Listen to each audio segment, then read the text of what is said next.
What I have here is the HBtoys Beluga Wilderness. I'm trying to add this Hobbywing motor to this system. Well, at this point, there's 4 screws here on this motor cover that I gotta untake out. I'm using the 2.0 MIPS. Well, the original motor, it doesn't really have a drag brake. It's cool if you just want to truck around and trail and do that cruise control thing. But I do want to do a little more crawl. And where I crawl. So there are 5 screws here. 1, 2, 3, 4, 5. That I had to take off. And I had to apply a little pressure to get the plate off. And then just had to pull that off. Well, now it looks like I gotta take this pinion gear off. The pinion gear and the motor mount. It looks like it's a 1.5 pinion gear bolt. This thing's tight. Comes from the factory tight. Had to work it off with the other tool. That pinion gear was on there tight. Got it off though. Had to use a vise to get it off. Alright, I have a little snafu trying to get the cable off of there, so I'll have to figure it out. Seems like a lot going on here, but I am pulling the motor and the C with the ESC off.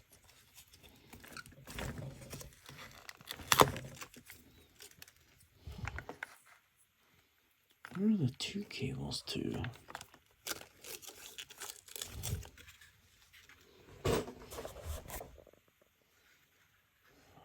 Oh, the other cables to the on and off. Just took that off.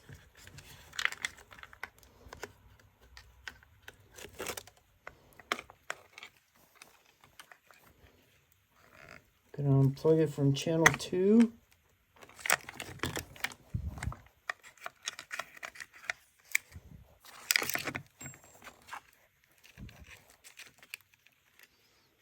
This is my first time doing a motor and ESC swap, so I'm a little nervous.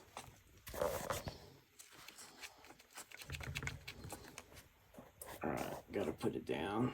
Release button, and the motor will do the rest. Alright, I just lined the bolts up exactly the way they were on the other motor to the Hobbywing. Oh, well, at least I think so with the wires.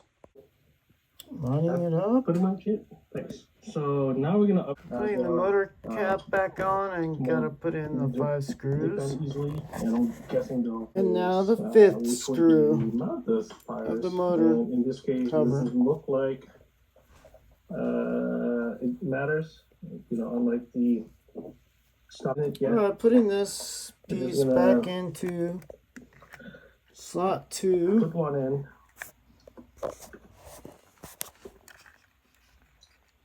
Okay, just screw it until. Gotta make sure I put it in the right way. Has a bite, and then go to the other side. Alright, so I put the motor in. It's like the power switch underneath the tray. I'm just going to keep the tray because I still want to use the stock battery in case, but I have some little shorty batteries for there. Now next I got to program it. Next I put the double-sided stick on, then I clamp it. I used double-sided tape and it never seems to, it just never seems to stick enough. So not sure if this was a good idea, but I used a parts cleaner. I saw some people said it's bad for plastic, it'll eat it. And then I saw some people say it's good for it to clean all the muck. So I'm going to let that sit. Watch a movie for a while. Hobbywing came with a, what is it? I think an XT60. I hear mixed reviews about this and the T. But I could see why people like the XT60 because you can pull it apart a little better and the solders are better.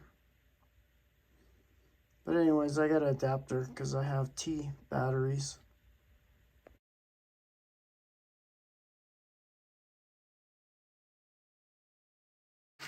Alright, I just turned my controller on. And I powered on the system. And now it's just cruising on its own.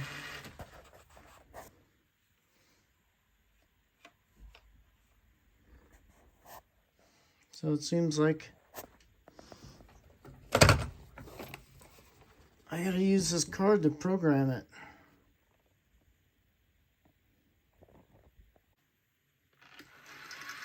I definitely gotta program it because when I push reverse, it's going backwards.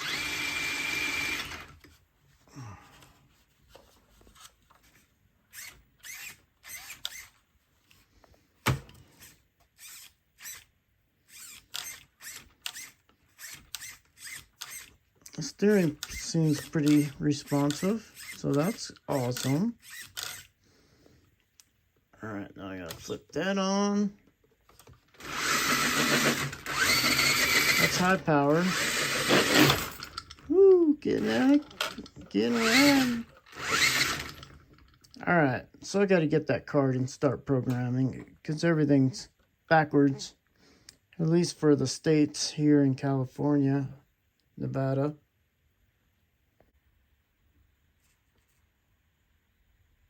Numbers that tell you what all those settings mean.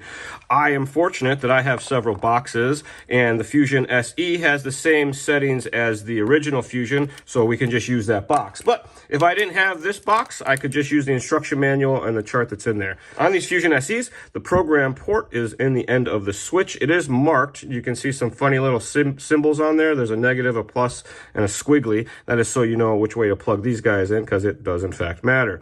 So the main thing that we want to do is go in and change the motor rotation, but as we go through the menus, we'll talk about what each of those do. So you turn the speed control on, you get the lights, and then the numbers pop up. So setting number 1 is the RPM throttle matching. You can have that enabled or disabled. And what that is, it's the FOC essentially. The 1-to-1 ratio where the motor doesn't want to stall when you go up a hill. You can disable that and it'll start to stall a little bit when you go up hills, if that's what you're into. Some people really like the 1-to-1 feel. Some people want to turn that off and on, so you can do that here. Next setting is your LiPo cells. It defaults to auto, so if you can run a 2-cell or a 3-cell, this system runs 2 or 3-cell. If you always run one or the other, you can leave it set to the correct setting if you want to. It really doesn't make a huge difference. I run mine on auto all the time.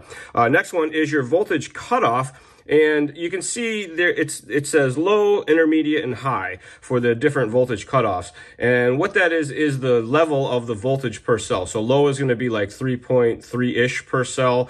Intermediate will be probably closer to 3.5, 3.6 per cell, and then high is usually 3.7 per cell every time. And the reason there's no numbers there is because depending on the plugs, the battery pack conditions, temperature even, those numbers aren't going to match by the time you get it back onto the charger, and it makes people think the speed control's broken when it's not. But so we took out the numbers and put in words. Value or item number 4 is the thermal protection. I always leave that on by default to the lower setting just in case. Setting number 5 is the one that controls motor rotation, and that is the forward motor rotation. So right now it's set to counterclockwise for what would be a standard transmission vehicle. A lot of crawlers like these have backwards transmissions or backward drivetrain, so we're going to switch that by hitting value to number 2 for clockwise, so that when we give a throttle, the motor goes forward, and you hit OK to save to make sure that you make your setting change. BEC voltage is the next one, number 6, and that allows you to set it to 6 or 7.4 volts.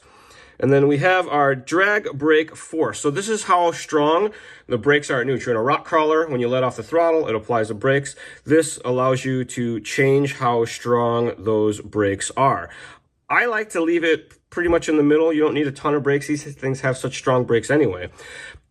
But the next one, value number 8, which is our drag brake rate, is a lot of fun to play with. This controls how quickly the speed control applies the drag brake. So think of it as when you were to push on the brakes in a vehicle, how quickly you'd smash on the brakes. I like to run this very low, like down in setting number 1 or 2, because when you're going fast and you let off the throttle, it applies the brakes slowly and you don't get that real herky-jerky stop. With this vehicle, it's probably not gonna make any difference. It goes so slow anyway, but. And then value number 9 is your max reverse force. Some people don't like full speed reverse because they're not real good at operating the opposite side of the throttle. So turning that down here kind of make the reverse a little bit smoother for you for the fine movement. So you can never really give it full reverse. After 9, it goes back to number 1 and you are good to go. But as you make changes, if you hit OK, it makes the save right away. And that's all there is to that. You turn off the speed control, lights go out, you unplug this, and don't forget to plug your little rubber doohickey back in, because if you get any moisture inside the switch, it's going to be a real bad time. So now that we made those setting changes, we can double check that the wheels now go the right direction. This is front of the truck over here. We give it some throttle and it goes forward. So here, this is the blazing speed of the 1200 rock crawl. But it will get hours and hours of runtime. I'll put the gear cover back on, of course, but you can see it's pretty quiet. Most of all that you hear, I mean, pretty much all of that is just normal drivetrain sounds.